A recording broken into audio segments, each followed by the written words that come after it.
Please help. It was my 8-year-old grandchild who had been missing for a week. One early morning, he suddenly appeared at my house, covered in mud and looking worn out. "We need to tell your mom and dad." But as I reached for my phone, he grabbed my hand desperately, saying, "No. You can't contact them." When I heard the full story from my grandchild, the shocking truth about my son and daughter-in-law came to light, and my anger reached its peak. How could they? I will never forgive them. And so, while harboring my grandchild, I vowed revenge against them. My name is Caroline. After retiring at 65, I spent my days volunteering at a children's facility. Come to think of it, I wonder how Danny is doing. While watching the children happily playing in the facility's garden, I found myself thinking about my own grandchild.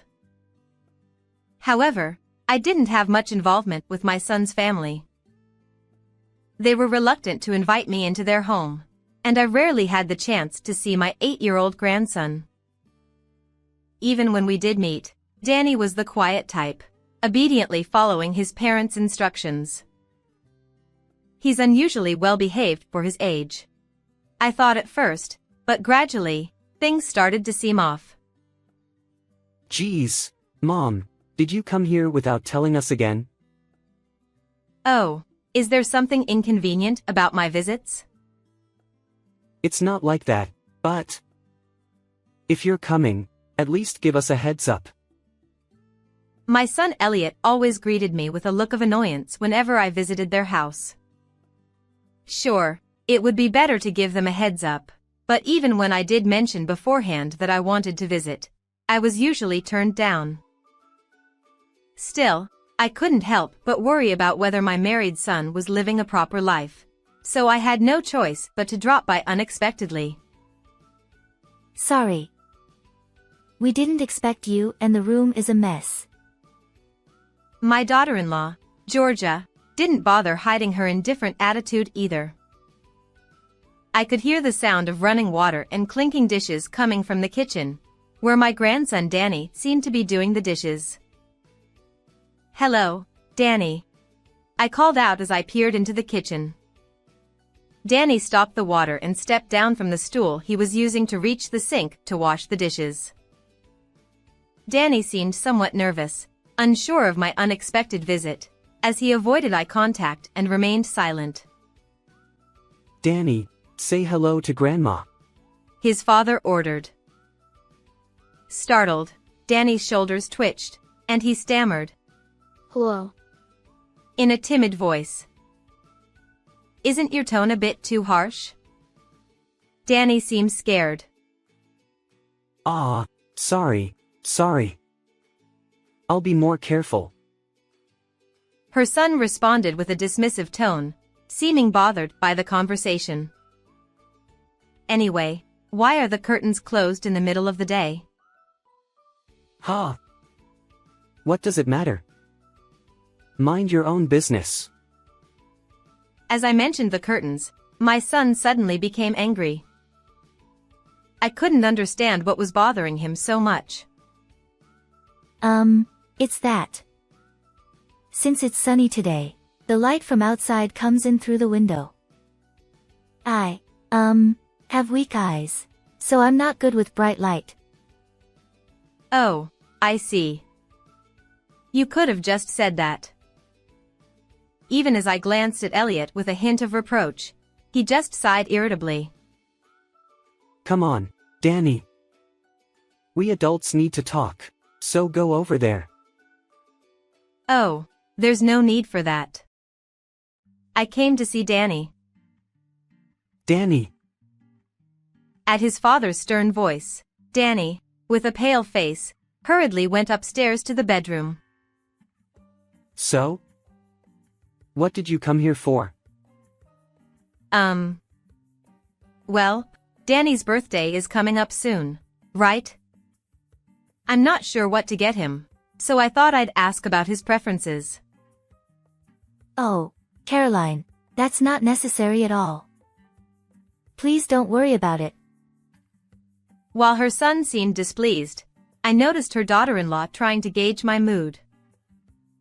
Although I felt a sense of discomfort within this family, I didn't yet understand what it was. Then, with the words "it's almost dinner time" from my daughter-in-law, I ended up leaving their home that day, feeling somewhat dismissed.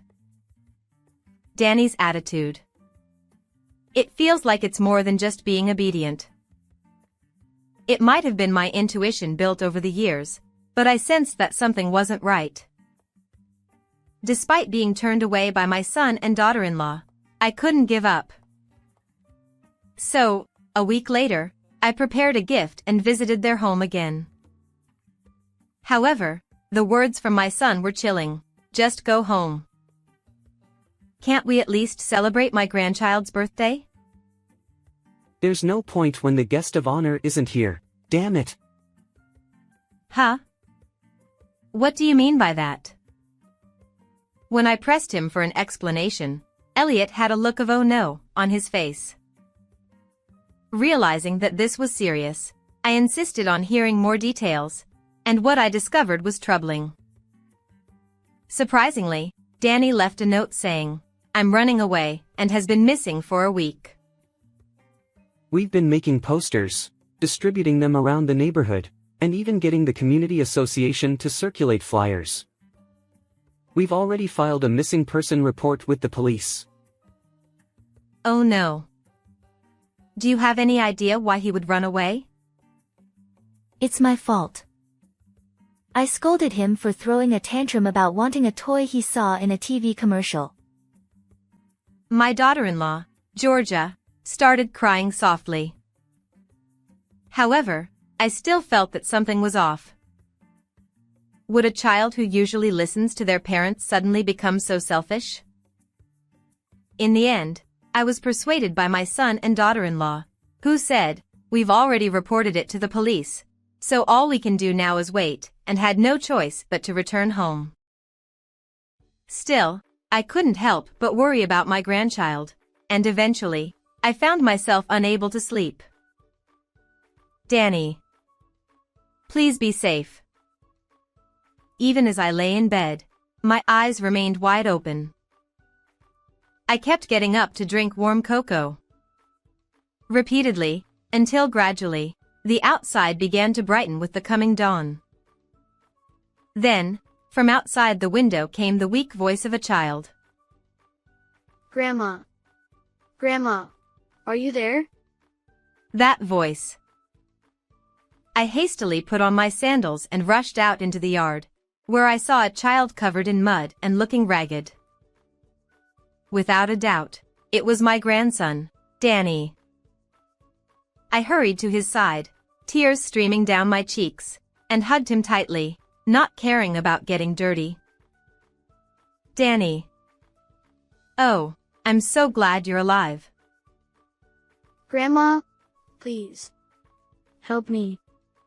Can you tell Grandma what happened, Danny? Convinced that something was amiss, I decided to hear Danny's side of the story. What I discovered was shocking.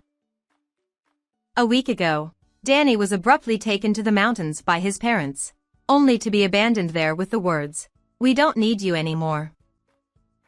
Moreover, I learned that Danny had been subjected to mistreatment by his parents on a regular basis. How could they? I can never forgive this.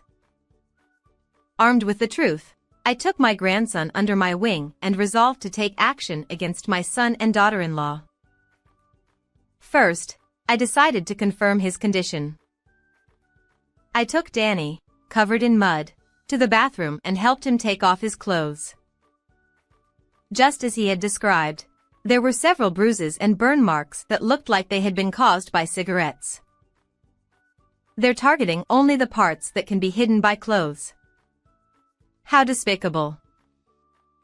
I was so furious at the cunningness of my son and daughter-in-law that I felt like my head was about to explode with anger.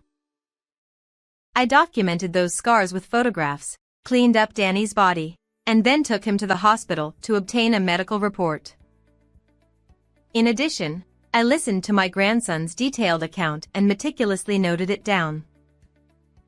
If I don't listen to Mom and Dad, they always hurt me badly. With tears welling up in his eyes, Danny clenched his lips. It's not that he's obedient, he's just been scared of his parents all along. I regretted why I hadn't noticed it sooner and felt frustrated with myself for being so blind. I'm sorry, Danny. If I had known earlier, I could have protected you. We hugged each other tightly, both shedding tears uncontrollably. Afterward, I entrusted my grandson with staying home and, without being noticed by my son and daughter-in-law, I spoke to the people living near their house. The curtains in Elliot's house are closed all day again today. I noted down what the neighbors told me and recorded it with a voice recorder. Having made these preparations, I headed to my son and daughter-in-law's house to teach them a lesson. Oh, Mom. Danny still hasn't been found. I'm so worried, so worried. But it's been over a week now, and maybe it's too late. The daughter-in-law sniffled while the son comforted her. Their acting was so transparently fake that I looked at them with a cold gaze. That thing about Danny. The story about filing a missing person report with the police, that's a blatant lie, isn't it? Ha! What's with the sudden accusation? Of course it's true, isn't it obvious? Because when I went to the police again to inquire, they said they hadn't received any such report. My son's face contorted with frustration at being caught in a lie. Meanwhile, Georgia, my daughter-in-law, stopped fake crying and looked visibly flustered. Besides, the neighbors testified that they frequently heard Danny's screams and cries coming from behind the closed curtains. What are you talking about? Who said such a thing? You too. You didn't close the curtains to hide the fact that you were mistreating your own child, did you? Ignoring my son's attempt to deflect, I brought the conversation back to the main point. That's not true. It was just part of discipline. Then what's all this about? I took out some photos I had prepared from my bag and tossed them onto the table. The photos showed the bruises and burn marks on Danny's body. If this is part of discipline, then isn't it going too far? If it were me, I'd report it to the police. Damn it, this crap.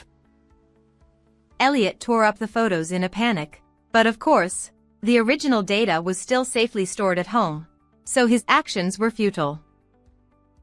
Give it up. We have testimony from Danny and a doctor's diagnosis.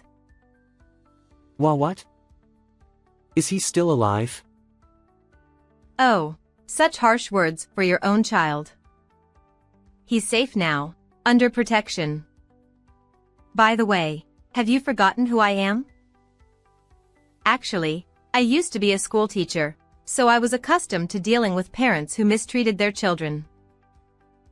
Ironically, it was my assumption that my own son would never do such a thing that led to deep regret over how Danny's mind and body had been worn down. Suddenly, my daughter-in-law, still looking down, began to chuckle. Ha ha ha. Oh dear. Busted. You really are amazing, Caroline. She abruptly dashed out to the hallway, and when I wondered what was going on, she returned with a bat from the umbrella stand in the entrance. Elliot, we have no choice but to take care of your mother.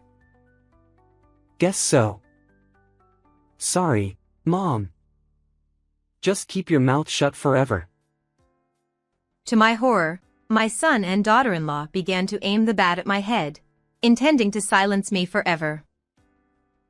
None of this would have happened if you hadn't mistreated Danny in the first place. Why? I never liked kids to begin with. But Georgia got pregnant, so I was stuck raising one. Kids are supposed to obey their parents, right? At least if he could have been perfect at doing household chores and been useful. But a week ago, he broke my favorite plate. So, I thought we didn't need such a kid anymore, you know. You left Danny in the mountains for something like that? The heartless words from my daughter-in-law made me doubt my ears, and at the same time, I couldn't help but feel sorry for where I went wrong in raising my son. Even if you do something like this, it's pointless. Just surrender quietly. Huh, you joking? If Mom and Danny were gone, everything would be solved. After taking care of you, we'll take Danny to the same place, so don't worry. I sensed the danger to my life, so I dashed into the hallway and headed for the front door. But just before stepping outside, my son grabbed me in a stranglehold. This is the end. Give up, Mother. Goodbye forever, mother-in-law. We'll say hello to Danny for you. My daughter-in-law raised the bat towards my head, but at that moment... That's enough. Don't move. An acquaintance from my teaching days whom I had informed beforehand arrived with the police. My son and his wife were apprehended on the spot and arrested for the crime in progress. However, as soon as they were handcuffed, they began to cry meekly. Wait. What will happen to Danny if we're gone? He'll surely cry and feel lonely. They try to appeal to pity, forgetting all they've done, but no one is buying it. Finally being liberated from parents like you, who are nothing but trouble, would only bring tears of joy, if any. My son and his wife were shoved into the police car, shouting incomprehensibly, and taken away. Afterward, they were held accountable for their mistreatment of their child and the attempted assault on my life. I believe they won't be coming out from behind bars for quite some time. On the other hand, I decided to take custody of my grandson and raise him as my own. Can I stay with Grandma forever? Of course, sweetheart. As I stroked his head and said that, he showed his first bright smile. I vowed to make Danny happy, and we continue to live happily together. Watching over Danny's growth will always be my important role.